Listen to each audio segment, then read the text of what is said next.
வணக்கம். என்ன செய்தியை பார்க்க போறோம்னு கேட்டீங்கன்னா, தவேகா வேட்பாளர் அதிமுகவில் ஐக்கியம் தட்டி தூக்கிய எடப்பாடி பழனிசாமி. நமக்கு கொஞ்சம் மூக்கு அடைச்சிக்கிச்சு, வார்த்தைகள் தெளிவாக இல்லைன்னா கொஞ்சம் மன்னிச்சிடுங்க. நான் சொல்கிற போகிற செய்தி இது வரைக்கும் பேசாதது தான். யாருமே கொஞ்சம் அதிர்ச்சியாகவும் தான் இருக்கும், கொஞ்சம் ஆவேசமாக தான் பேச போகிறோம். ஏன்னா இந்த அரசாங்கத்துக்கு எவ்வளோ அறிவுரை சொல்லியும் தன்னை திருத்திக் கொள்ளவில்லை, மக்களை ஏமாற்றுவதிலே குறியாக இருக்கிறாங்க. ஸோ கர்நாடகாவில் இன்றைக்கி என்ன நடந்திருக்கிறது அதையும் நம்ம சேர்த்து பேச வேண்டியதாக இருக்குது. எல்லாவற்றையும் ஸ்கிப் பண்ணாத பாருங்கள், சுவாரஸ்யமாக இருக்கும். ஆனால் அதுக்கு முன்பாக இது வரைக்கும் நம்ம சேனலை நீங்கள் சப்ஸ்கிரைப் பண்ணலைன்னா மறக்காமல் சப்ஸ்கிரைப் பண்ணிக்கிட்டு கொஞ்சம் சப்போர்ட் பண்ணுங்கள். முதல்ல அதிமுகவில் ஐக்கியமான தவேகா வேட்பாளர் அருண்குமார் பற்றி பார்த்துடலாம். இந்த அருண்குமாரை பொறுத்த வரைக்கும் எடப்பாடி தொகுதியில் எடப்பாடி பழனிசாமியை எதிர்த்து போட்டியிடுகின்றார். அப்படி போட்டியிட வேண்டும் என்றால் இவர் ஒரு 10 பேர் வழிமொழியணும், 10 பேர் முன்மொழியணும். ஆனால் மொத்தமாக 8 பேர் தான் முன்மொழிஞ்சிருக்கிறாங்க. அதனால் அவருடைய வேட்பு மனுவானது தள்ளுபடி செய்யப்பட்டிருக்குது. தவேகாக்காரங்க இவரை தேடுறாங்க.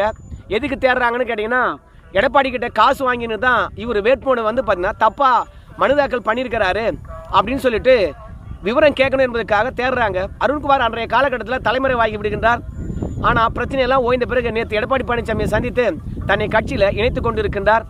ஏங்க, நான் ஏற்கனவே அதிமுகவில் தானே இருந்தேன், ஆனால் கட்சி மாறி நான் போட்டியிட ஆசைப்பட்டேன். ஆனால் தவேகாவில் என்னை முன்மொழிவதற்கும் வழிமொழிவதற்கு கூட ஒரு 10 பேர் இல்லை அந்த தருணத்தில். ஆனால் என்னுடைய வேட்புமனுவானது ரத்தாயிடுச்சு.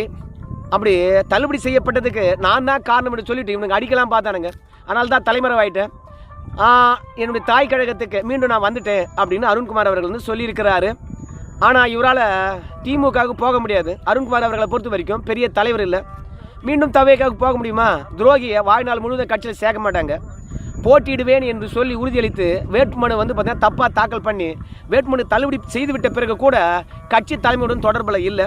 அன்றைக்கி அருண்குமார் அவர்களை பொறுத்த வரைக்கும் தவேகா வெற்றி பெறும், ஆட்சிக்கு வரும் என்று அவர் நினச்சிருக்க மாட்டார்.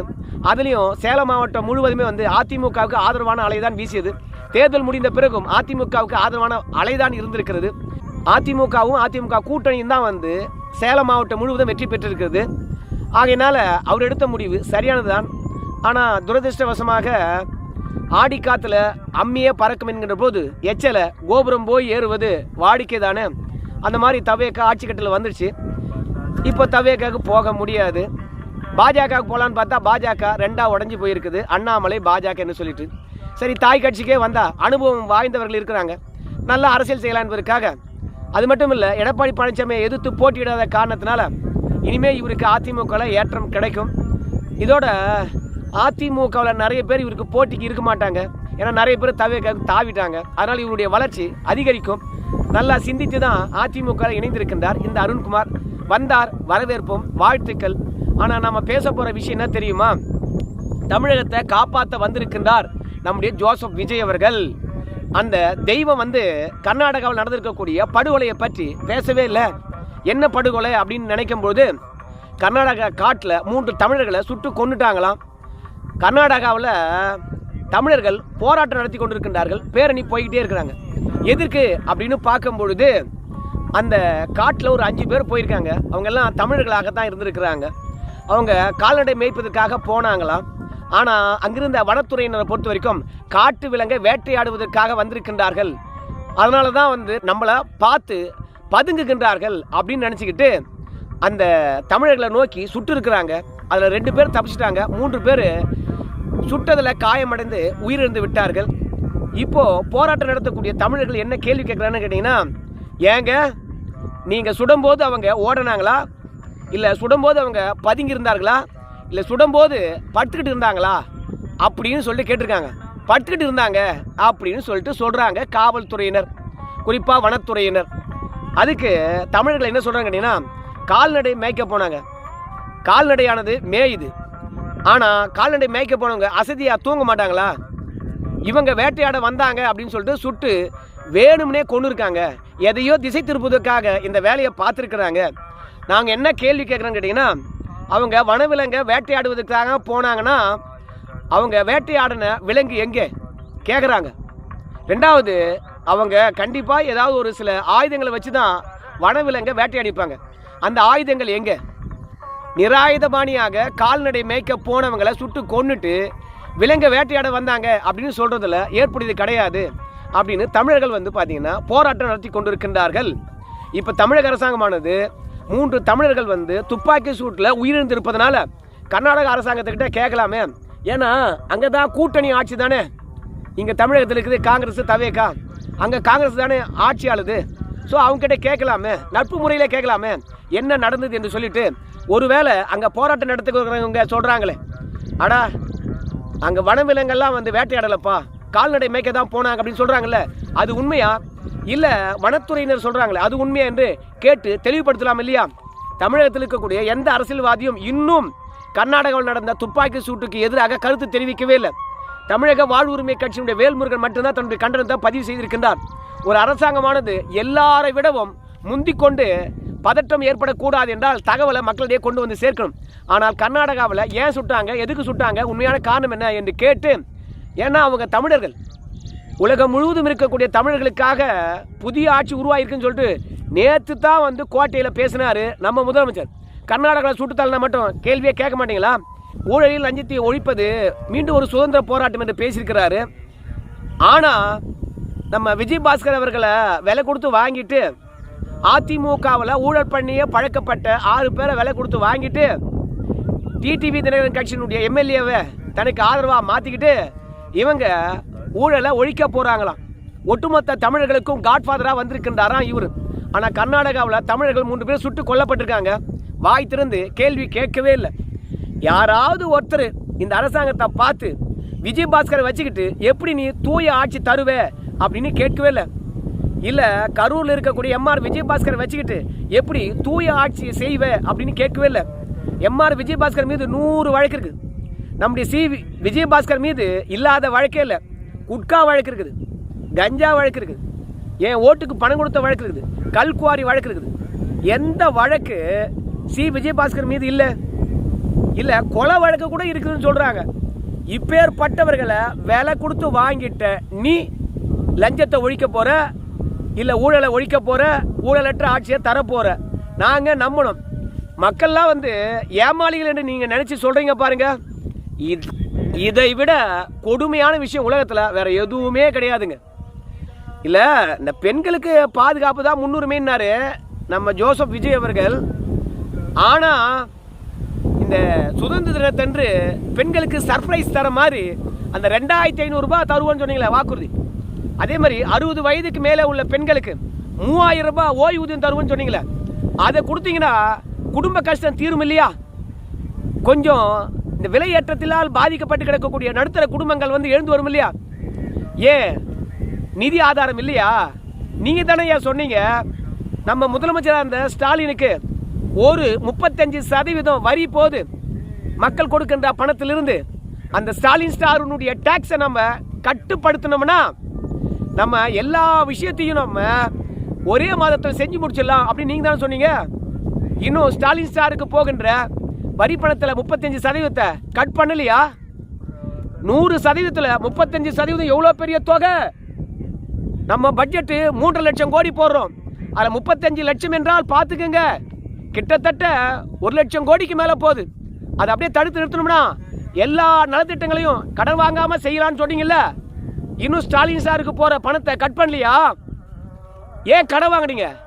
ஸ்டாலின் சாருக்கு போகிற பணத்தை கட் பண்ணியிருந்தா கடனே வாங்கியிருக்க கூடாது. ஏன் 22,000 கோடி வாங்கினீங்க? கடனை குறைச்சிருக்கலாமே. ஏதாவது நிர்வாக திறன் இருக்குதா? சொல்கிற வார்த்தையில் உண்மை இருக்கா? யாரை ஏமாத்துறீங்க? அது மட்டும் கிடையாது. என்ரிக்கா அப்படின்ற ஒரு நிறுவனம் ஒரு 11 மதுபானங்களை தயாரிக்குது. அந்த மதுபானங்களை பொறுத்த வரைக்கும் தரமற்றது அப்படின்னு FSSAI ஆனது அறிவிக்கிறது. Food Safety Standard Authority of India வந்து அந்த மதுபானங்களில் செயற்கை நிறமூட்டிகளும் சுவையூட்டிகளும் இருக்கிறது. அதை குடிச்சோம்னா உடல் உபாதை வரும், அதனால் விற்கக்கூடாது என்று FSSAI ஆனது அறிவிக்கிறது. அப்படி அறிவிக்கின்ற போது அந்த அறிவுறுத்தலை ஏற்ற தமிழக அரசாங்கமானது அந்த 11 மதுபானங்களுக்கும் அதிரடியாக தடை விதிக்கிறது. அப்படி தடை விதித்த பிறகும் அந்த மது பாட்டில்கள் வந்து பார்த்தீங்கன்னா கடைகளில் விற்பனை பண்ணுறாங்க. என்னடான்னு பார்த்தா தடை விதித்த 24 மணி நேரத்தில் அந்த பாட்டிலை விற்கலாம்னு சொல்லிட்டு மறு அறிவிப்பை வந்து பார்த்தீங்கன்னா அரசாணையை வந்து இந்த அரசாங்கம் வெளியிடுது. இப்போ அரசாங்கத்துக்கிட்ட நம்ம கேட்கணும், ஏங்க செயற்கை நிறமூட்டியும் சுவை ஊட்டியும் இருக்கிறது, உடல் உபாதை வரும் என்று FSSAI ஆனது அறிவிச்சிருக்கிறது. ஸோ இப்போ நீங்கள் விற்கிறீங்களே, இப்போ குடிச்சா மக்களுக்கு பாதிப்பு வராதா? அதுக்காக என்ன சொல்கிறான்னு கேட்டிங்கன்னா, ஏற்கனவே நம்ம கொள்முதல் பண்ணிட்டோம், என்ன பண்ணுறது, இருக்கிற ஸ்டாக் வரைக்கும் விற்றுணும் அப்படிங்கிறாங்க. அப்போது அரசாங்கத்துக்கு பணம் தான் முக்கியம், மக்களுடைய உயிர் முக்கியம் இல்லை. என்னவோ உங்கள் அண்ணன் உங்களை காப்பாற்ற வந்திருப்பதாக சொன்னீங்க. அப்போது இந்த 11 பிராண்டுகளையும் வந்து திரும்ப பெற சொல்ல மாட்டீங்க, மார்க் ரீகால் பண்ண மாட்டீங்க. ஏங்க ஒப்பந்தம் போடுகின்ற போது ஒரு கம்பெனி கிட்ட தரமற்ற மதுவாக இருந்தால் நீங்கள் திரும்ப பெற்றுக்கொள்ள வேண்டும் என்று தானே ஒப்பந்தம் போட்டிருப்பாங்க. ஆனால் அந்த ஒப்பந்தத்தின் அடிப்படையில் இந்த மது பாட்டில்களை திரும்ப பெற செய்திருக்கலாமே. மக்கள் குடிச்சு சாவலாம், ஆனால் பணம் மட்டும் உங்களுக்கு வந்துடணும், அவ்வளோதானே. ஸோ மொத்தத்தில் இந்த ஆட்சி வெளிப்படைத்தன்மை இருக்குதா? அதிமுகவினர் கேட்குறாங்க, என்னங்க ஒரு 24 மணி நேரத்துக்குள்ளாக இந்த அரசாணையை திரும்ப பெற்றுறீங்க, தடை செய்யப்பட்ட மது விற்கலான்னு சொல்லியிருக்கிறீங்க, பயமா இல்லை பதற்றமா இல்லை ஃபேக்ட்ரி டீலிங்கா?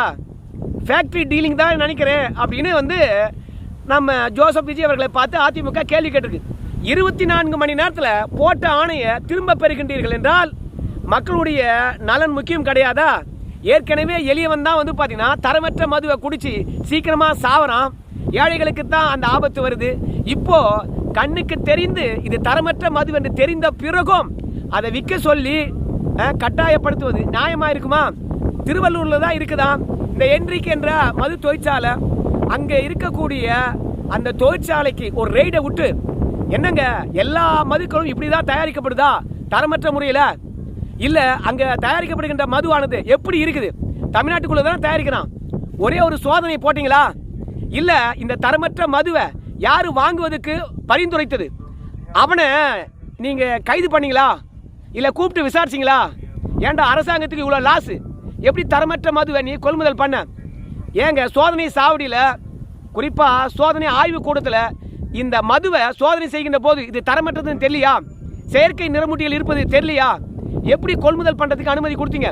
யார் கொடுத்தது? ஏண்டா மக்கள் உயிருடன் விளையாடுறீங்களா அப்படின்னு அதிகாரிகளை சஸ்பெண்ட் பண்ணீங்களா? அதிகாரிகளை கைது பண்ணீங்களா? இல்லை அந்த தொழிற்சாலைக்குள்ளே போய் ஆய்வு நடத்துறீங்களா? இதெல்லாம் யாராவது கேட்டானா? கேட்க மாட்டான். கேட்டால் என்ன சொல்லுவான் தெரியுமா?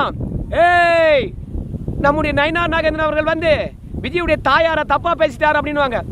அந்த ஆளாவது ஒரு முறை தான் பேசினான். ஆனால் இன்னைக்கு ஊடகமும் சரி, யூடியூப் சேனலும் சரி, சமூக வலைதளமும் சரி, நம்ம நயினார் நாகேந்திரன் அவர்கள் நம்ம விஜயுடைய தாயாரை பற்றியும் தந்தையாரை பற்றி என்ன சொன்னாரோ அதை பலமுறை பேசி நம்ம விஜய் அவர்களை அவமானப்படுத்துகிறான். பேச வேண்டிய பிரச்சனை என்ன? ஏண்டா ராணிப்பேட்டையில் தவேகா மாவட்ட செயலாளர் ஒரு பெண்ணுக்கு பாலியல் வன்முறை செஞ்சிருக்கான். அந்த பெண்ணை பொறுத்த வரைக்கும் வெளியே போய் சொல்லாத வரைக்கும் இந்த குற்றவாளியை கைது செய்ய மாட்டாங்க அப்படின்னு சொல்லிட்டு தன்னுடைய அடையாளத்தை காட்டிக்கிட்டு பேட்டி கொடுக்குறாங்க ஒவ்வொரு சேனலாக போய். ஆனால் அப்போ கூட அந்த மாவட்ட செயலாளர் மீது நடவடிக்கை எடுக்கவே இல்லை. குஷ்புலாம் வந்து பார்த்தீங்கன்னா நயினார் நாகேந்திரனுக்கு கண்டனம் தெரிவிக்கிறாங்க. ஆனால் ராணிப்பேட்டையில் தவேகா மாவட்ட செயலாளர் தப்பு பண்ணியிருக்கின்றாரு. அவருக்கு எதிராக ஏதாவது ஒரு போராட்டம்? தூத்துக்குடியில் நம்முடைய அமைச்சர் சீனாத்தை பார்த்து, ஐயோ தவேகா நிர்வாகி என்னை கெடுத்துட்டான், மானபங்கம் படுத்திட்டான், கட்சியில் பொறுப்பு வாங்கி தரேன்னு சொல்லிட்டு என்னுடைய கற்பை களவாடிட்டான் அப்படின்னு கதறினாங்க. அந்த அமைச்சர் கண்டுக்கவே இல்லை.